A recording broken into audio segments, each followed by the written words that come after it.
আমি একবার কুণাল ঘোষের ওই নেতাজিকে মাল্যদান করছিলেন, তাকে যা ঝাড় দিয়েছি তারপর থেকে তিনি আর এপাড়ায় আসছেন না।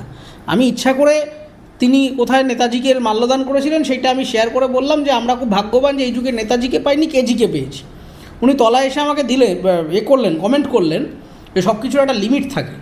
হ্যালো, আপনারও তো লিমিটটা মাথায় রাখা উচিত। যখন আপনি বলেছিলেন Mamata Banerjee better electoral leader than Netaji Subhash Bose, তখন লিমিটটা কোথায় ছিল? 2020 না 22 সালের একটা ছবিও আমি কমেন্টে অ্যাটাচ করে দিয়েছি, যেখানে মমতা বন্দ্যোপাধ্যায়ের কাট আউটটা বিশাল উঁচু, তলায় নেতাজির ছবিটা একদম ঠিক চপ্পলের তলায়। কি হয়েছে, টুইটারে বিজেপি ভার্সেস তৃণমূল লাফালাফি হলো, ব্যাস আলোচনা বন্ধ হয়ে গেল। আজ অবধি চিফ মিনিস্টার একটা মানে রিজয়েন্ডার দিয়েছেন, একটা যে ভুল হয়েছে আমার ছবি বা পার্টিকে একটা লিখিত বয়ান দিয়েছেন, মৌখিক বয়ান দিয়েছেন যে নেতাজি সুভাষ বোসের ছবি কেন কোনো পার্টি অফিসে আমার পায়ের তলায় রয়েছে?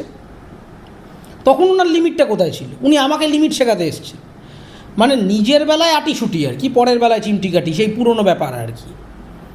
উনি অন্যকে লিমিট শেখান, নিজের লিমিটটা রাখেন না।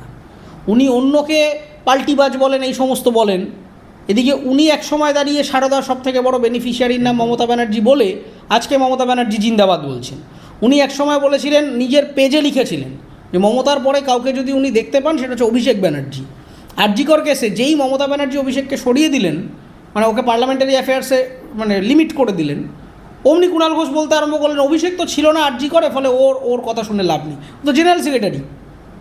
তাহলে পার্টিটাই তো গণতান্ত্রিক না, আবার গণতান্ত্রিক সরকারের কথা কী করে বলে?